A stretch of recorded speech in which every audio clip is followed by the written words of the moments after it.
De volta com o programa de Direção Espiritual. No bloco anterior a gente leu um e-mail que chegou encaminhado, né?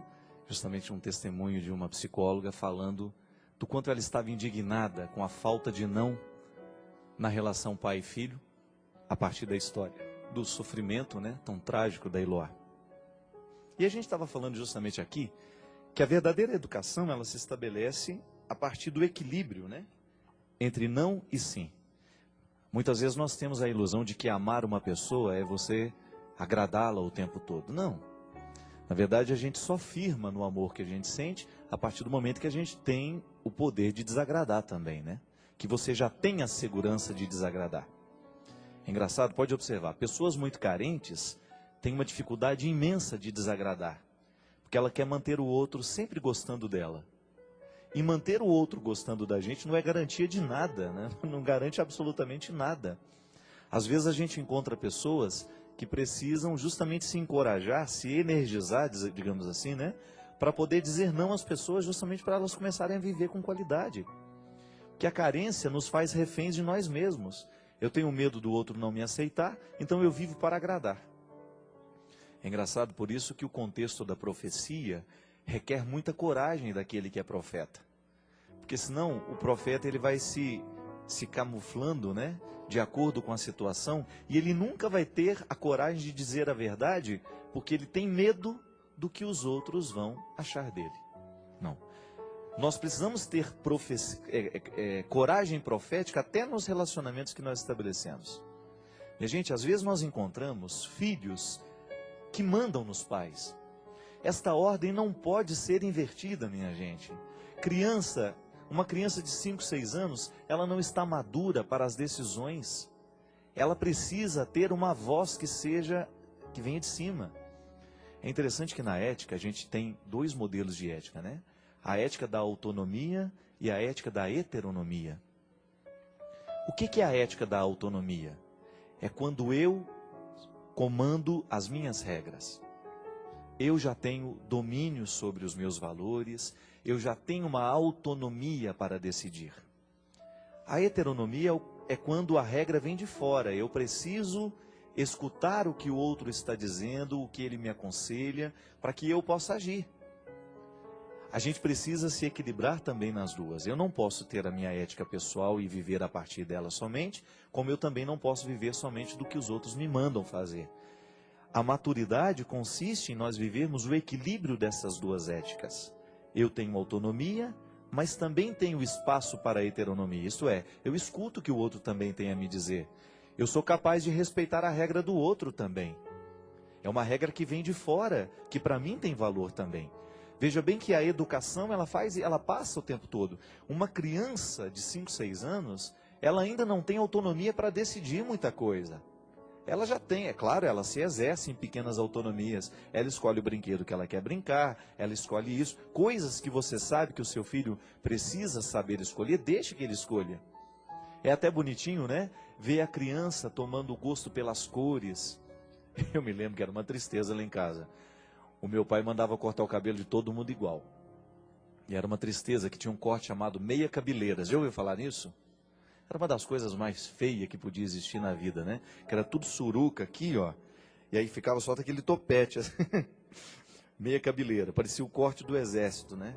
E eu já era meio assim, enjoadinho desde pequenininho, né? Quando via o meu cabelo dos meus irmãos daquele jeito, eu já me ficava ameaçado.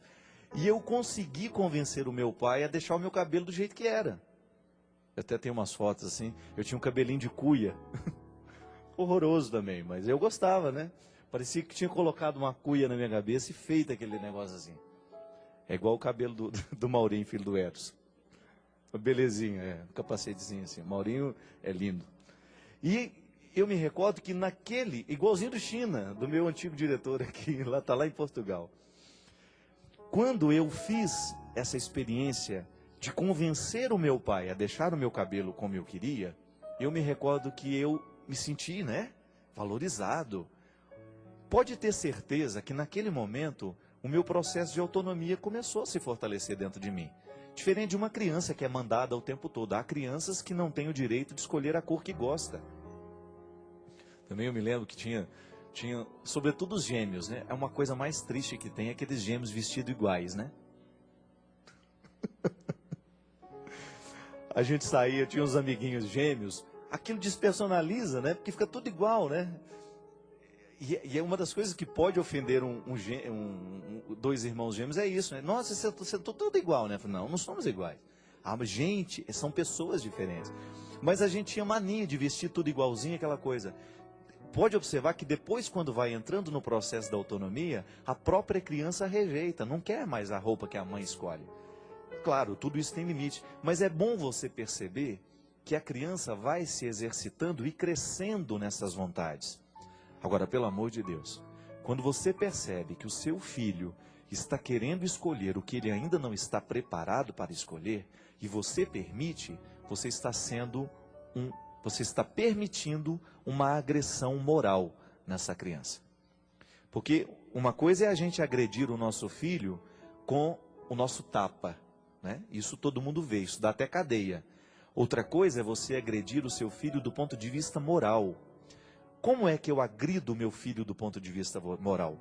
Quando eu, por exemplo, estabeleço uma discussão de adultos na frente de criança. Quando eu trato de assuntos que fazem parte do contexto da vida adulta, diante de uma criança, eu estou agredindo do ponto de vista moral. Então veja bem que a agressão, ela atinge a alma, ela atinge o espírito, ela atinge a vontade. Não é só o corpo que é agredido. E hoje, minha gente, é impressionante o quanto cresce a violência física e a violência moral com as nossas crianças. Quando você percebe que a vida está deixando de ser infantil, as crianças estão deixando de ser infantis. E eu tenho uma implicância de criança adulta, sabe aquela criança que quer participar de conversa de adulto? Eu não gosto disso não. E tem gente que acha bonitinho, né? Eu não acho bonitinho. Não acho interessante que uma criança de 4 anos tenha comportamento de adulto e que fique querendo dar palpite na conversa de adulto. Não. Criança é criança. E nós precisamos saber respeitar essas fases da vida, porque senão daqui a pouco nós seremos agressores. E eu me recordei que no meu livro, Quem Me Roubou de Mim, eu trato uma história justamente a partir desta agressão que uma criança sofre no momento em que ela não é corrigida, porque depois ela volta com uma agressividade para os pais e os pais não sabem mais o que fazer. Uma outra história, uma outra mulher, que eu já tinha falado de uma outra história aqui. Nessa mulher não existiam marcas de violência. O que havia era uma expressão de cansaço num rosto que parecia ter envelhecido antes do tempo. O rosto é o retrato da história vivida. Nela, o sofrimento não nasceu de agressões de um marido que não soube amar, mas de um filho que, aos 9 anos de idade, assumiu o comando da casa. Um filho sem limites, agressivo e totalmente arredio a qualquer forma de regra. Contou-me que o casamento havia terminado poucos meses antes. O marido, incapacitado de transformar a relação que ela estabeleceu com o filho, resolveu ir embora definitivamente. Deixou de ser marido, mas deixou também de ser pai. Ela disse que não fez muito esforço para que o marido ficasse.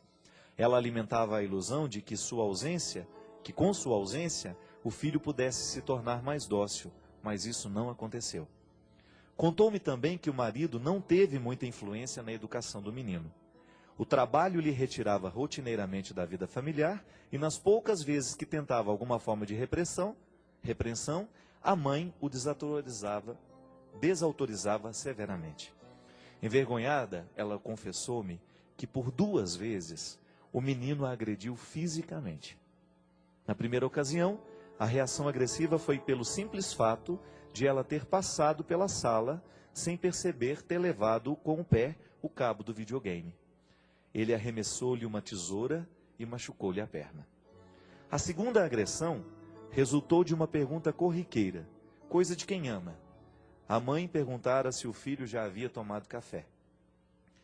A envelhecida mulher salientou um detalhe interessante. Confessou-me que mais doído que receber uma agressão física do próprio filho era ouvi-lo dizer que ele desejava matá-la. Depois disso, ela percebeu que precisava de ajuda. Recorreu a uma psicóloga, mas o menino se recusou a entrar no consultório. A psicóloga a alertava para a necessidade de retomar a autoridade sobre a criança, mas ela não soube nem tentar. A vida não estava fácil. Estava sendo refém do seu amor. Reconheceu que errou por amar de um jeito errado. Não, ela não queria errar. Queria apenas livrar o seu menino da infância triste que ela vivera ao lado de um pai agressor. No ímpeto de fazer-lhe bem, acabou por alimentar no filho uma personalidade sem controle e monstruosa. Admitiu temê-lo. Reconheceu que escolhe as palavras para falar com ele porque tem medo da sua reação. A relação está invertida. O filho assumiu o controle da mãe. Ele tem acesso ao seu medo, sabe que é soberano porque reconhece a fragilidade da mulher que não quer errar. Não querer errar é uma fragilidade terrível. O medo do erro nos neutraliza as forças e não nos permite ir além do nosso pequeno mundo. Você já deve ter visto muitas histórias assim. Crianças que têm, parece um reizinho dentro de casa, né? Ele manda, ele desmanda, ele agride. Eu acho interessante, vocês já viram aquele programa da Super Nani, né? A Super Nani é durona, né? Ela não dá moleza, não. E uma das coisas que eu acho mais interessante na pedagogia dela é que toda vez que a criança faz alguma coisa errada, ela tem que ir para um cantinho da casa, não é? Um banquinho, onde ela vai sentar e pensar no que fez. Isso é muito interessante. Veja bem que não tem grito, não tem escândalo, mas a criança é levada a pensar sobre a sua atitude. Só que agora, minha gente, se eu pudesse entrar dentro da casa dos outros e dar palpite, eu não vou fazer isso, né? Já chega os problemas que eu tenho. Eu ia colocar o pai de castigo. Porque às vezes o erro vem muito, é do pai também. Ó, vão sentar aí no banquinho vocês dois aí e vão pensar na atitude que vocês estão tendo com essas crianças. Então, já que a gente pode no programa de direção espiritual, quem sabe eu vou sentar você no banquinho agora. Você está aí ouvindo, eu acho que o padre tem razão, eu estou errando na educação do meu filho. Pensa sobre tudo aquilo que você está permitindo que o seu filho faça. Minha gente, a melhor forma de nós resolvermos os conflitos é a gente estabelecer diálogo. É a gente explicar o porquê dos nãos. Não é só dizer não. Você diz o não e dá o motivo do não. Não é não pelo não. Há uma razão, há um motivo fundamentando a restrição. Nós não podemos pensar que um ser humano vai dar certo somente a partir de permissões. Você sabe muito bem que esta educação permissiva, ela não permite o amadurecimento das pessoas. A única coisa que ela permite é o sossego, né? Porque aí você dorme e está deixando tudo mesmo, você fica tranquila e as coisas vão acontecendo e você está fora da responsabilidade. Não, não é para ser assim. Definitivamente, ninguém lhe obrigou a colocar um filho no mundo e a partir do momento que você o colocou, é responsabilidade sua comandar o processo. Comandar este processo é o absolutamente necessário para que você tenha condições de pelo menos deitar a sua cabeça no travesseiro e dormir tranquilo. Porque é este comando que você precisa fazer, é esta rédea que você precisa ter na mão que vai lhe dar tranquilidade. E diga sim, e diga não. Equilibre-se o tempo todo nessas duas possibilidades. Porque a educação dos nossos filhos, dos nossos colégios também é a mesma coisa, dentro dos nossos colégios, dentro dos nossos ambientes de trabalho, somente no momento em que nós equilibramos o sim e o não, é que nós temos a possibilidade de nos equilibrarmos na autonomia e na heteronomia das regras.